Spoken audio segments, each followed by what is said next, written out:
It's time for the Big 11 Countdown with Johnny Hayes on Stereo AM 1110, KRLA Pasadena. Johnny Hayes. KRLA remembers 1967. Girl, you'll be a woman soon. Neil Diamond and Girl, You'll Be a Woman Soon. Hello, everybody, and welcome to the KRLA Big 11 Countdown Show. The word is it's not here yet, but Capitol's Buck Stapleton has called about an hour ago and said he's coming to Pasadena with the album Sgt Pepper. It was last Thursday, the 28th of May, 1967, that my daughter was born, and it was later on in the day that Buck had come out to whet our appetites at KRLA by giving us a copy of the album cover. The album cover.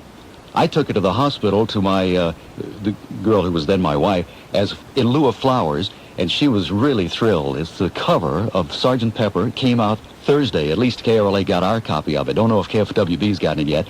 Buck has called and says he's coming out with the album in just a few minutes. Let's carry on in the meantime. In fact, a couple of the guys at the station are standing out on the front porch of KRLA waiting for Buck to pull into the parking lot. Here's song 10, June 1, 1967. 10. Monday morning. I'm Johnny Hayes, host of the KRLA Big 11 Countdown Show this hour. Share the dream with me again. June 1967.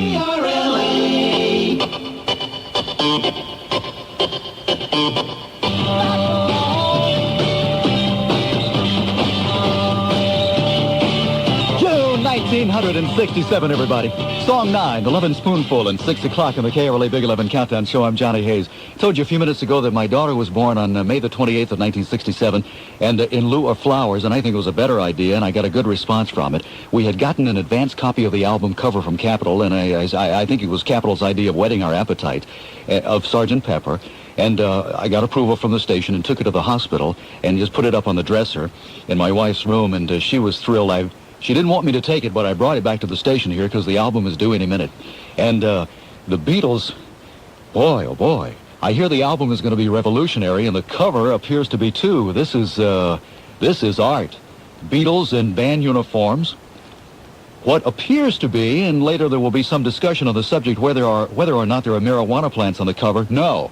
I do a bit of gardening. There are just some regular plants. There are some palms, some hyacinths spelling out Beatles, and there's a guitar with hyacinths. And the Beatles are surrounded by celebrities. There's the Fab Four. There's Tom Mix. There's Dion DiMucci, Lenny Bruce. There's a photograph of W.C. Fields, Marilyn Monroe, some obscure people that may be English. Another shot of Marilyn. Here's a full-size poster of Sonny Liston. What? Ladies and gentlemen, Dick Moreland, music director of KRLA, has just stepped into the studio to say that Buck Stapleton, the Capitol promotion man for L.A., has just pulled into the parking lot, and apparently he's got the album. We'll sample it if we can get it in here in a minute. To 1967. This is incredible, ladies and gentlemen. All the KRLA disc jockeys have come down to the station in preparation for the arrival of this album, Sgt Pepper. There's a great deal of commotion in the lobby of the station. Dick, it's here? Okay, bring it on in. Let's put it on the turntable. Play what? We don't know one cup from another one. Dick, play anything. Just drop the needle down on it. Let's see what happens. It changed music. Creatively. It was just light years ahead of everything. That's what rock and roll crooner Dion DiMucci will later say. It changed music. Creatively, it was just light years ahead of everything. Dick Moreland, let's play another cut. I'm shaking like a leaf. Dick is handling the turntable because he's a little more under control. Just play the first cut on that side. Come on, anything. See what happens. We can't go wrong, right? Except for an occasional disc jockey meeting here in June of 1967, this is the first time I can recall, other than a disc jockey meeting, and a very important one that all the KRLA disc jockeys have driven in, regardless of their schedules or their work habits or play habits to the station. The switchboards are jammed, the parking lot, listeners are driving to the station to be, shall we say, even closer to the Beatles than just listening on the radio in their homes and cars. They were among, this is a quote from Bill Graham, who is a rock impresario and has some clubs in San Francisco. They were among those select few who became far more powerful than they wanted to be. or could ever conceive of being. We'll have a quote from George Martin, who's the producer, in a few minutes. We're sampling First Time Ever. Just arrived less than 10 minutes ago from Capitol Records on Vine Street by way of Buck Stapleton, who's the regional promotion man. The Sgt. Pepper album, well, first of all, let's say that the first Beatle album took 10 hours to make, 10 hours total. Sgt. Pepper, 700 hours over a period of 5 months. Cost, $75,000. We'll be back in a minute. Are you idiot? Is tomorrow. Sgt. Pepper's album was just arrived about 15 minutes ago. I think to give you a total picture of the situation, we ought to go back and play more of the songs from June of '67. The Beatles wasn't everything. With a fresh sense of wonder, we turned back in awe over June 1, '67. Song 8.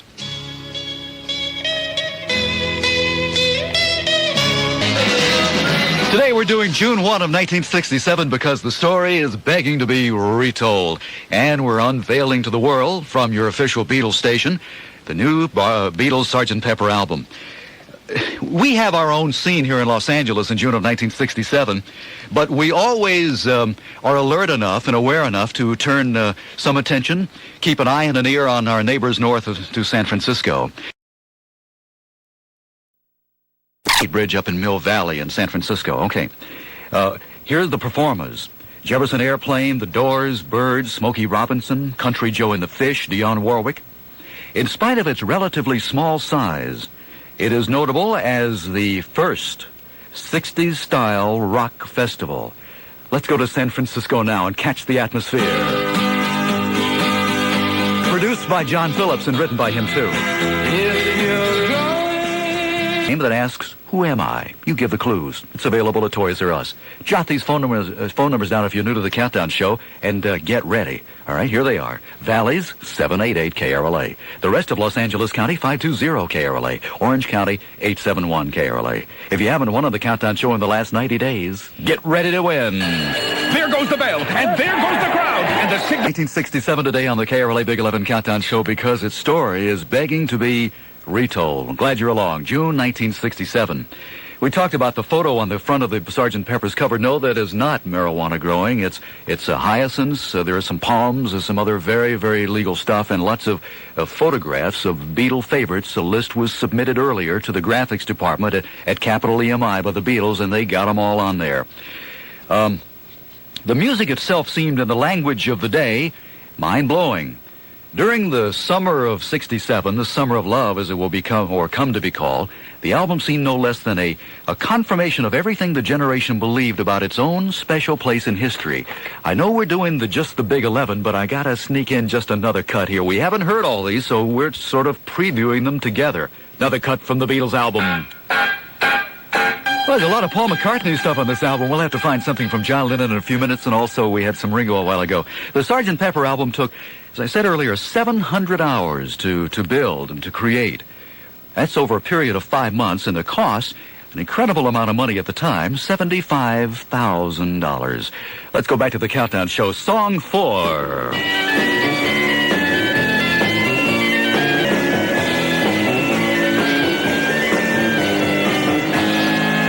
Sampling the action of the brand new, just out this morning, Sgt. Pepper album from the Beatles.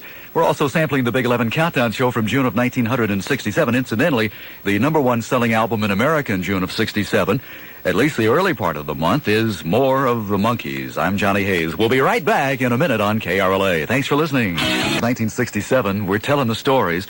We have quotes also as we're sampling the Beatles Sgt. Pepper's album. Quote from, this is a guy I wanted to hear from, part of the brains anyway, producer George Martin. For me, he says, it was the most innovative, imaginative, and trend-setting record of its time. He's a very conservative guy. The Beatles definitely had an eternal curiosity to do something different. Here's what one of the engineers on the session said at Abbey Road. The Beatles insisted that everything on Sgt. Pepper be different. So everything was either distorted, limited, heavily compressed, or treated with excessive equalization. We had, for example, he says, microphones right down in the bells of the brass instruments, and headphones and microphones turned into violins. We plastered vast amounts of echo onto vocals and sent them through the circuitry of the revolving Leslie speaker inside a Hammond organ. We used giant primitive oscillators to vary the speed of instruments and vocals. Why, we had tapes chopped into pieces and stuck together, upside down, wrong way around. John Lennon.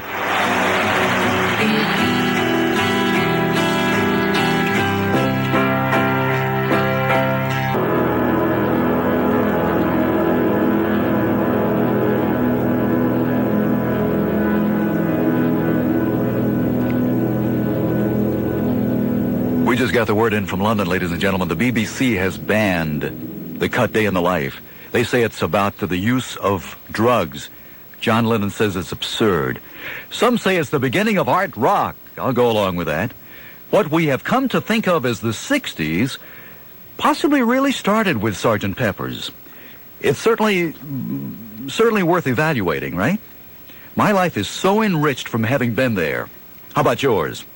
Today we're back again. On the KRLA Big 11 Countdown Show, I'm Johnny Hayes. We just cracked open a time capsule about 55 minutes ago, and we've rolled it out again, and it's just as fresh and vibrant as the first time. June 1967. We'll be back on KRLA in just a minute. Johnny Hayes, it's June of 1967. A little background. The Beatles are looking real different these days. You see it on the cover of Sgt. Pepper. All the guys have droopy French mustaches. Paul is the first to shave his off. It's a tough album to do, they'll say later. A lot of people are afraid over in this country as well as in England, though, that the music is so complicated that the Beatles will lose their audience. Don't underestimate people. The Beatles will stay in the studio usually all night long during the 5 months that they took to record the album. As I said, 700 hours. Sometimes they would do it, well, just be a waiting game, waiting for a piece of equipment or waiting for somebody to come by. John reading a book of poetry, George killing time by eating candy. Watch it, George. You know the state of your teeth. Ringo gets a little hungry and wants something filling, so he wolfs down a plate full of mashed potatoes and beans. That's his favorite. We went into detail at least a couple of times already this hour about the montage of photographs of various heroes and idols of the Beatles. The Beatles are in band uniforms. Hyacinths spelling out Beatles and a guitar on the cover, some palms, some other very legal garden plants. No marijuana. We flipped the album cover over, and there is a photograph, once again, of the Fab Four in the band uniforms. But one of them has his back turned. Which one, if you want to win today's prizes? Get on the phone right away. Which Beatle has his back turned on the back cover of Sgt. Pepper? Ring Johnny right away, and while you're calling, Song 1, June 67.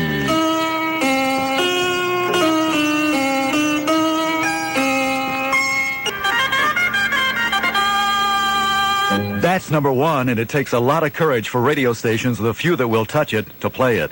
Society's Child-Janis in a very controversial song. And as I said, this Beatle album, Sgt. Pepper, and this cut A Day in the Life is controversial in that the BBC, hands down, I mean the entire board of review at the BBC voted that song off the air. The Beatles think the whole situation is quite humorous. John Lennon says the song is about a car crash. Well, I don't know about that, but I don't think it had anything to do with drugs, do you? June 1967, Whitey Ford retires from the New York Yankees after a 20-year pitching career. The books people are reading, if they can put down Sgt. Pepper's long enough: Valley of the Dolls, Paper Lion, Rosemary's Baby. Sean Connery has decided he'll do no more James Bond movies. The studio he works for is conducting a search to find a replacement. Dean Martin has some mountains above Beverly Hills graded. He's going to start a Beverly Hills Country Club and build an 18-hole golf course there. They'll sell 600 memberships at $25,000 apiece. Bill Moyers looks back on his job as presidential press secretary and says, by the way, he was the press secretary of LBJ, he says, I learned at the White House that sometimes what is happening depends on who's looking. Let's go to the telephone right now. I'm Johnny Hayes, and you're on the Countdown Show. Your name, please. Hi, Stan Jacobs. Hi, Stan. How are you? Good. Do you remember when Sgt. Pepper first came out? Absolutely. Was it absolutely staggering and mind-blowing? Well, it's funny. The album sort of creeped up on me. It was later in the summer that I really discovered it through some friends of mine. You mean it didn't hit you between the eyes June 1? Well, that's okay. Yeah. I'll bet you still have it in your collection. Absolutely do. What's the answer to the trivia question? What Beatle has his back turned on the back cover of Sgt. Pepper? Well, if I remember correctly, it was Paul. It is Paul, and that will later fan the flames of the rumors that Paul is dead. Uh-huh. Here's what you've won. Dinner for two at Acapulco restaurants. Also, 4 tickets to the Great Western Bank Championship Rodeo at the Forum, June 20th. Plus, the new 20 Questions game available at Toys R Us. Congratulations. Oh, thanks a lot. A great show, Johnny. Thank you.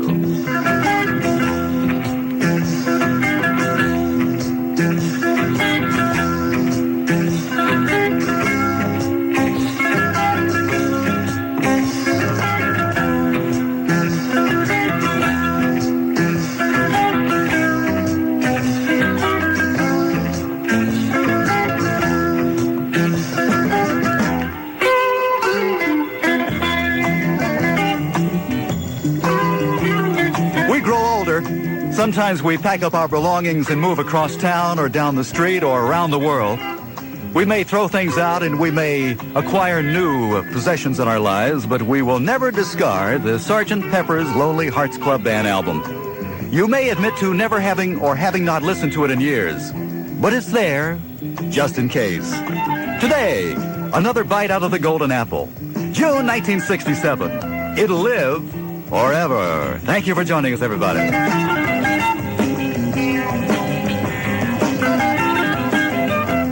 KRLA Pasadena, your oldies but goodies station.